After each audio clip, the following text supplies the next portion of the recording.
every single space in Marvel Snap, every community space has the same message over and over and over. Hey, can you help me improve my deck? Rate my list. What am I missing here? I mean, you see this on Reddit, Discord, YouTube comments, alliance chats, everywhere. You see it everywhere. But the interesting part in it is that most players never stop to ask why. This question keeps coming up. Why do so many players want deck approval? Why do so many people need somebody else's stamp of approval, confidence, confirmation? Why do we chase validation instead of clarity? So today I want to break that down. I want to break down what I'm calling deck building therapy. Not just deck fixes, but the psychology behind that question. Why people feel uncertain, how to tell what they're really asking, and how to build a deck with confidence like many of the top players do. So let's break this down into 3 simple, honest sections. Section 1, let's call this why, just why. How about that? Let's just call it just why, because you need to understand why players are seeking deck validation. It's just human nature. Asking for help is not a weakness in any way. It's uncertainty.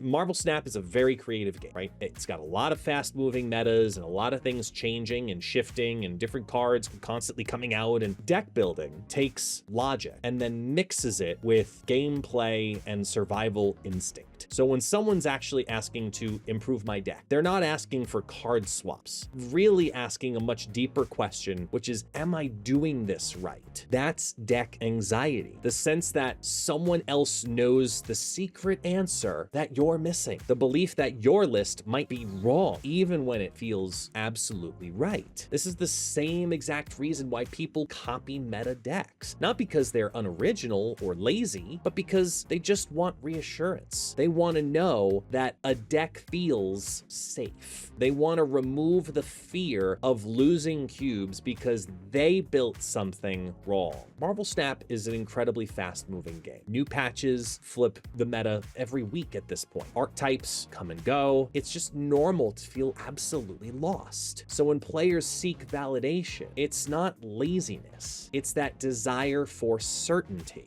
Deck building therapy starts with understanding that your need for feedback is emotional and not mechanical. And that is 100% normal. So let's take it a step further then, all right? Let's go to section 2 here and talk about the real 3 questions. That's what everyone really wants to know from this video. What are the real 3 questions behind the comment or question of improve my deck? Because players think they're asking that. They're just saying, make this easy for me and do that, right? But they're really asking one of 3 very specific questions depending on the context. First off, the performance question. Why?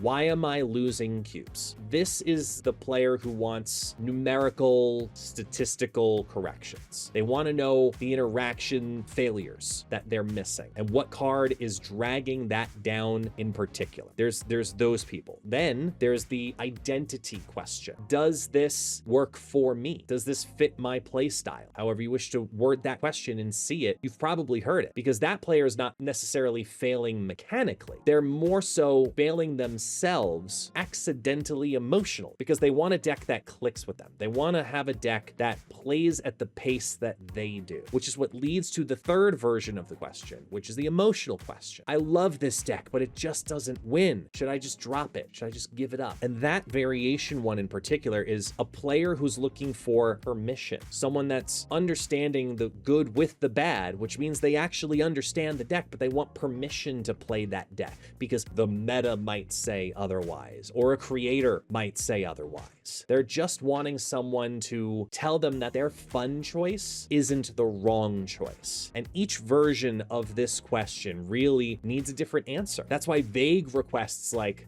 what are your thoughts? They get very vague feedback, right? Because a good deck building therapist understands how to figure out which question you're really asking. So you have to become that therapist. You fix the wrong thing and nothing's going to change. But when you fix the right thing, your climb just instantly improves. And then there's the whole section 3 on how to self-diagnose before you ask for help. This is the skill most players never develop. Self-diagnosing your own deck before you ask for feedback is a really simple system, and you can actually use it right now. Try this. Step 1, record 10 games. Don't track wins, just track the cubes. cubes exclusively. Your deck can win less and still climb cubes. So just make sure that it's actually climbing cubes, okay? Then go to step 2, where you start looking for patterns. Are you losing early regularly? Are you losing late post a snap regularly? Are you losing to one very specific archetype repeatedly? Did you misread the priority again? Patterns are going to tell you more about the deck than the actual outcome of the game. So that brings you into the third step of separating the difference between a player mistake and a deck mistake. Because if you can identify that you lost because you snapped at the wrong time, or because you retreated too late, did you sequence it poorly, or did the deck just straight up fail because it was built for failure? This is the really critical part in trying to assess your own deck, because most decks do not need fixing. Players, on the other hand, though, very often, because sequencing errors cause more losses than bad card choices, and poorly timed snaps cause more drops or decreased gains of cubes than just a straight up bad matchup. Retreat hesitation causes more damage than any specific tech card ever will. And when you can define the separation question honestly, that's when you gain clarity. Because once you have clarity, feedback becomes powerful instead of what seems like random. This is how top players, and not just in Marvel Snap, but this is how top players self-coach. They change one variable at a time. They test over volume. They look at cube EV and not just the vibe and the feel of the deck. They treat every deck like an experiment instead of just every deck being a fuzzy little comfort blanket. You know, you don't need approval. What you need is information, and you can gather that information yourself. You do have that strength to be your own deck therapist that way. So why do many players still ask that? Improve my deck? Because deck building's a lot more emotional than people actually realize. It's personal, it's creative, it's uncertain, you're guessing, you're literally guessing. So you want to know that you're not missing something obvious. You want to know that the deck is capable before you bring it out into the world. You want to know that you're on the right path at minimum. And to be clear, all of that is completely valid. But the truth is that the real deck confidence comes from clarity, knowing the question you're truly asking. So track your cubes, study the play pattern of the deck, learn how to separate those player issues from the deck issues, then make change by change with the intent of a true deck therapist, instead of being a fearful